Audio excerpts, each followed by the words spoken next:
Hey Tech Tools, it's Ian Golden here. I've been getting a lot of questions from you asking how I have my X1s mapped. Some of you have noticed in my videos that when I am playing tracks, you see that I actually have a nice little VU meter bouncing with the track on each deck. This is really helpful for me, so as I'm looking down, I don't have to think about or associate songs. I can actually see what's moving as I'm working on the controller itself. It's a big project of mine, try to get away from the computer screen and focus on the controllers. So today, I'm going to show you how to map any button, including those on MIDI Fighters or any button you have, to display LED feedback information from your songs.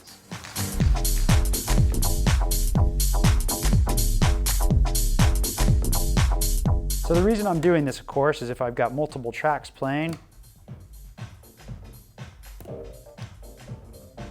I can see what all the tracks are doing in real time. And the nice part about this is that the LED meters are actually going to respond to effects changes. So you see it goes down.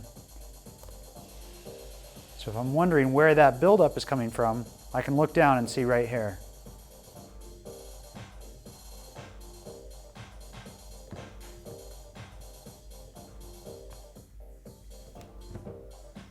So that's why I've done this. Now let's show you how to do it yourself. Of course, you need to be somewhat comfortable with mapping in Traktor. So let's go ahead and start from scratch. We're going to go into the Preferences window, which hopefully some of you are not afraid of. Pick up a controller, any controller.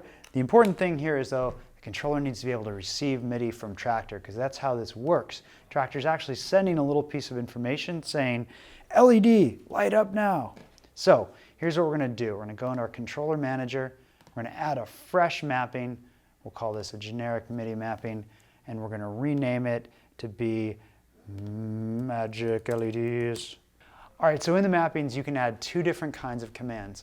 In commands, which you do here, those are going into the computer, controlling the computer, and then out commands, add out. These are commands that are going out of the computer to your controller.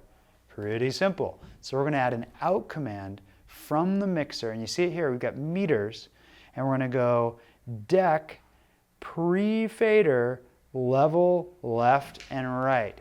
That's pretty magical right there. That means that it's going to send out the level of that deck before the fader.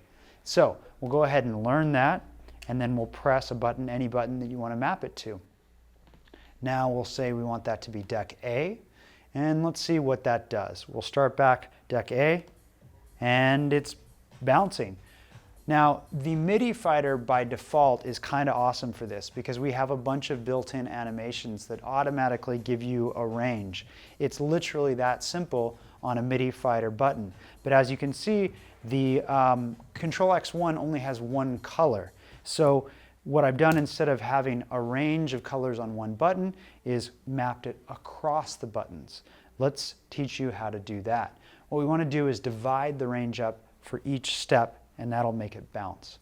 So let's go ahead, duplicate this command, learn the button above it, duplicate, learn the button above it, duplicate, learn the button above that. Now we're going to split them up. So the bottom one we want to work most of the time. So we're going to set the controller range pretty wide, maybe 0.1. The next one up, we're going to set a little bit tighter, 0.3. Next one up, 0.45. Let's see what that looks like. So now you can see it's kind of pulsing up, but maybe I don't want all this color information. It's a lot of stuff going on. So let's go ahead and change the MIDI range on all of these. And that's how you actually change the color on one of these buttons. Let's delete those commands because they were so easy to create, and let's play around with colors. Again, MIDI Fighter buttons are pretty awesome at this because they have all this color functionality. These are RGB, these are not, but this will teach you the same principle. So let's go through the color range. Now I'm changing this, and we should see the colors changing. So there we go. That's more of a limited color. Awesome. And if we stop the track, it goes back to its regular color. Now let's do a little bit of a trick. Again, we're dealing with the MIDI Fighter here, so it has a few extra things for you. We're going to go to MIDI Fighter Utility. If you guys haven't seen this already, it's how you actually define what the MIDI Fighter colors are. Right now I said, oh, if the MIDI Fighter button is off, make it blue. I actually want to make it black. So if there's no music coming through, I don't want to see a color. And then when it's on, let's actually make it white. And let's make the top one red, like a peak, and the next one orange, and the next one yellow. So this is really like a little bit of a VU meter. Let's send that to the MIDI Fighter. So right now, if the button is off, there's no information. And when it's blinking, it goes green. So let's map those other guys. And let's change this level so it's really just one color.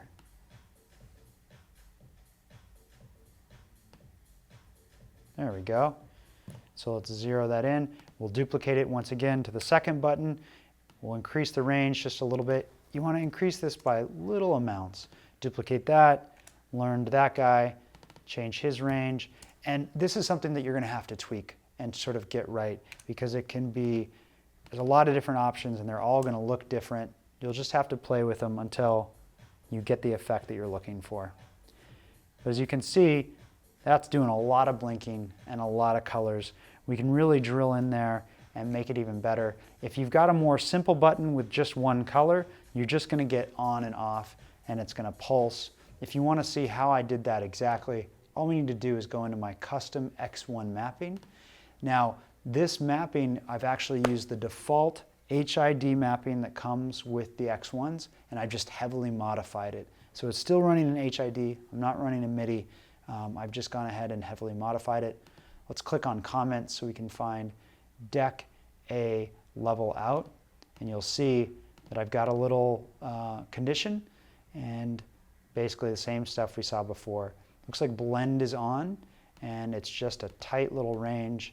It looks like I've set my range pretty high in order to be able to get this effect up in the 0.8, 0.9 region. So you'll probably want to do the same thing.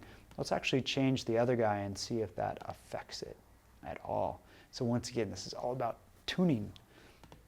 Let's go to Magic LEDs mapping. You can see I have a lot of mappings in my computer. And let's now go up in the range and start it at 0.7. That's the first button. We'll make the next button 0.75. Then we'll make the next button 0.8. And then let's make the next button 0.9. And see how that changes things. Cool. That is really bouncing. So that, my friends, is how you map the individual levels of a deck to buttons on any controller in Traktor. Check us out for more DJ tips, tricks, tutorials, gear, and general community at djtechtools.com.